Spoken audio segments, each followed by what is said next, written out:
ابعد عني الساعة دي، كلمني وقت تاني، انا مش فاضي دلوقتي. عايز احكي لك قصة اب جميل دايما بيجي من الشغل متأخر، تعبان جدا، عليه ديون كتير.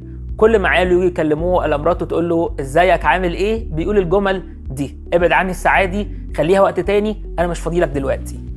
والصراحة في اباء كتير قوي في الايام اللي احنا فيها دي تعبانين ومضغوطين وعندهم مسؤوليات كتير. بس عايز اسألك سؤال: لما المسؤوليات بتزيد عليك ولما الحمل فعلا بيتقل، يا ترى بتعمل ايه؟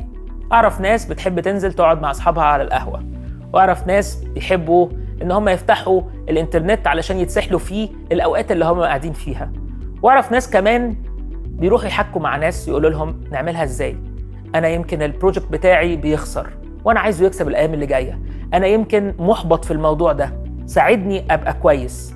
واعرف ناس كمان مش بس بيقفوا عند الحته ديت، لكن بيروحوا لربنا يقولوا له شيلها معانا، احنا مش عارفين نشيل الشيله دي لوحدنا، احنا خلاص قوتنا خارت، زي ما التلاميذ كده قالوا زمان، القوه بتاعتنا ما بقاش فيها قوه ومش عارفين نعملها ازاي.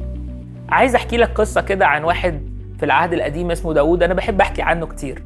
داود في مره كان راجع من بلد كان بيتخانق فيها وبيحارب فيها، راجع لبلده هو والرجاله بتوعه، ورجع لقى البلد اللي هو فيها محروقه اسمها صقلغ.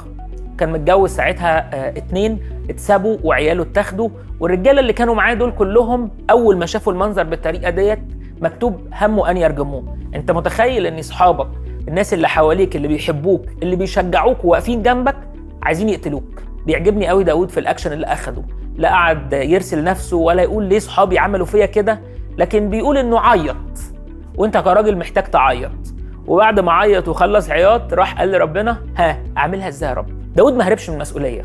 داود كان ينفع يقول خلاص هي كده كده خربانه، خليني بقى اشوف حالي في حته تانية وامشي السكه بتاعتي براحتي.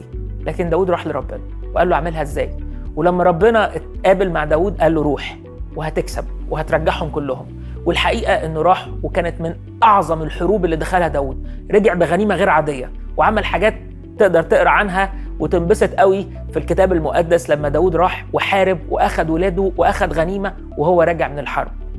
عايز اشجعك، لو انت بتمر في وقت صعب ما تهربش من المسؤوليه، ما تقعدش وتحط راسك في التراب زي النعام كده وتحس انه خلاص كده ما حدش شايفني. اتقابل مع ربنا وتقابل مع ناس بتحبك وانت بتثق فيهم وحاططهم في حياتك كقاده ومشيرين، قول لهم انا متفشل، انا تعبان، انا عايز اطلع اللي جوايا دوت في مكان امن وصح. وربنا اكيد اكيد اكيد هيقول لك وهيدي لك نعمه انك تشيل الشيله الصح. ربنا خلق الراجل يعرف يشيل كتير، ولو انت عايز تعيش دعوتك ومشيئه ربنا في حياتك اتقابل معاه، هو هيعرف يشيلك كويس قوي ويعرف يمشي السكه معاك. ربنا يدي لك نعمه تعمل اللي على قلبه. امين.